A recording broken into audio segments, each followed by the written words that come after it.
Bicycles and light rail work really well together, and you can use them to access some really great trails.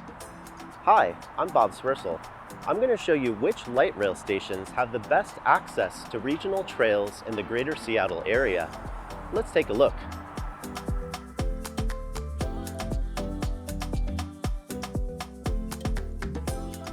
Okay, to start, we're going to look at light rail stations on the 1 and 2 lines that are currently active, under construction, or proposed.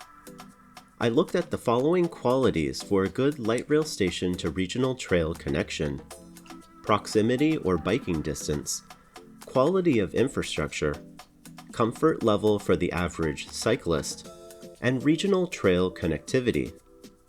Using these, I came up with a rating system labeling them as excellent, good, doable, and bad. Remember, this isn't just looking at access to safe bike infrastructure around each station, it's looking at access to a regional trail. Starting at the south end of the 1 line's Federal Way extension, the access to regional trail connections is unfortunately the worst in the region. Federal Way downtown is 1 mile from the BPA, not the chemical, trail, with some bike lanes on the route, but it requires riding through a heavily car-centric shopping area, so it's doable but not good. Star Lake and Kent Des Moines are multiple miles from regional trails, do not have any bike infrastructure on the way, and involve riding along high-speed roadways, so their ratings are bad.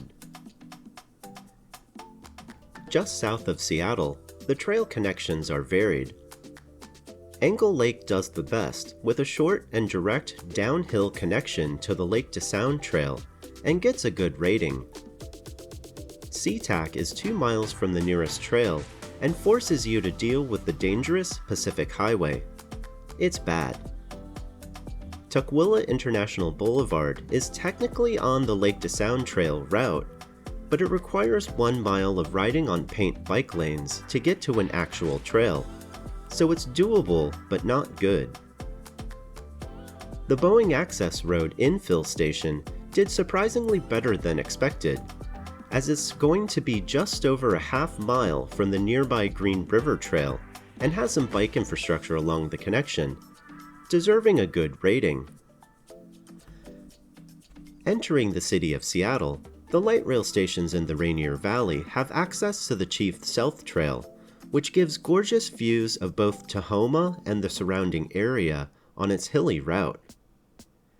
Rainier Beach is almost directly on the trail, and Othello is a short ride on flex post protected bike lanes, so they get good ratings. I knocked Rainier Beach's rating down because getting to the trail requires crossing the treacherous roadway of MLK Way. The Graham Street infill station and Columbia City connections require hill climbs with limited bike infrastructure, so they're doable. Seattle's light rail stations give good access to the popular I-90 Mountains to Sound Greenway Trail. Mount Baker and Beacon Hill are both about a mile from the trail with comfortable bike infrastructure on the way, so they get a good rating. Judkins Park has an entrance that is literally on the side of the I-90 trail, and you can't get better than that, so it gets the first excellent rating so far. Moving into Sodo, the light rail runs alongside the Sodo Trail. Now, both Sodo and Stadium stations are right next to the trail, which is great, but the Sodo Trail doesn't really connect regionally to anything save for a few infrastructure projects. Their ratings get bumped down to good because of that. As we enter downtown Seattle, the dense urban landscape means that off-street regional trails are going to be hard to come by, but the recently upgraded Elliott Bay Trail along the waterfront is a nice destination. International District Chinatown and Pioneer Square stations are about a half mile from the Elliott Bay Trail, but they lack a continuous and comfortable connection, so they're doable. Symphony and Westlake stations now have a connection along continuous bike infrastructure thanks to the newly completed Bell Street waterfront project, and are about a mile away from the Elliott Bay Trail, so they each get a good rating. Once protected bike lanes are installed along the entirety of Yesler Way, Pioneer Square will be upgraded to a good rating. Getting to either side of the Montlake Cut, the trail connections are vastly different. Capitol Hill is seemingly on an island, as it's 2 miles from the I-90 trail, but the connection is pretty straightforward with some bike lanes, so it's doable. University of Washington has a connection to the Burke-Gilman Trail that is less than a quarter of a mile and has absolutely no road crossings, so it gets an excellent rating. The stations in North Seattle have okay bike infrastructure, but have limited use for accessing regional trails. U District is a short ride on low-traffic streets to the Burke-Gilman Trail with little infrastructure, so it's doable. Roosevelt has good bike infrastructure connecting to the popular Green Lake Outer Loop, which is a stepping stone towards the interurban trail, so it gets a good rating. Northgate is a mixed bag. It's 1.6 miles from an off-street segment of the interurban trail, has a popular greenway connection, but also includes some hills, so it's doable. The Pinehurst infill station is 1.5 miles from the interurban trail and doesn't have a comfortable way to cross the dreaded Aurora Avenue. It's bad. Shoreline is in the middle of a project to build the trail along the rail between both of its light rail stations, and only a few disconnected segments have been completed so far. Shoreline South 148th Street connects to the interurban trail using the signed Interurban Burke-Gilman Connector route with paint bike lanes, which is good, but it's 1.4 miles away, which makes it doable. Shoreline North 185th Street is only 1 mile away from the interurban trail on a straight roadway with paint bike lanes, so it gets a good rating. The current north end of the regional light rail system performs really well in accessing the popular interurban trail. Mount Lake Terrace is just a few hundred feet from the Lakeview Trail heading towards the interurban trail, and Linwood City Center is even closer than that to the interurban trail, both with singular driver interactions, so they both get an excellent rating. Now that the 1 line is done, let's continue along the 2 line across Lake Washington, as we focus first on the I-90 corridor.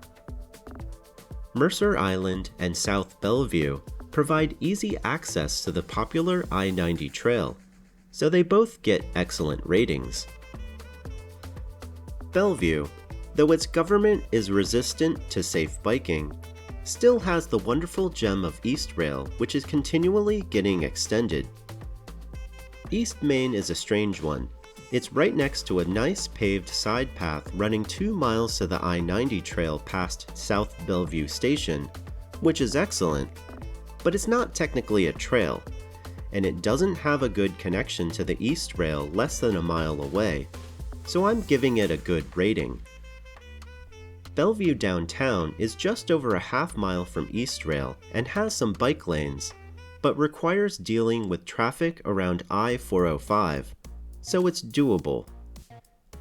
Wilburton is 160 feet from its station entrance to the East Rail on a direct path, so it gets an excellent rating.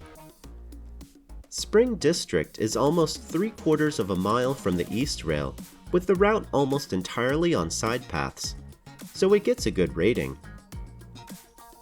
As the 2 line moves into Redmond and along State Route 520, the light rail stations access the popular 520 trail. Bell Red is about a half mile from the 520 trail with some bike lanes on the way, so it's doable. Overlake Village and Redmond Technology both have direct, short connections to the 520 trail on new overpass bridges that are a delight to use. They get excellent ratings. At the east end of the 2 line in Redmond, which opened in 2025, we find ourselves at probably the best hub in the entire regional trail network. Marymore Village Station has a direct trail connection into Marymore Park, and downtown Redmond Station is on the Redmond Central Connector.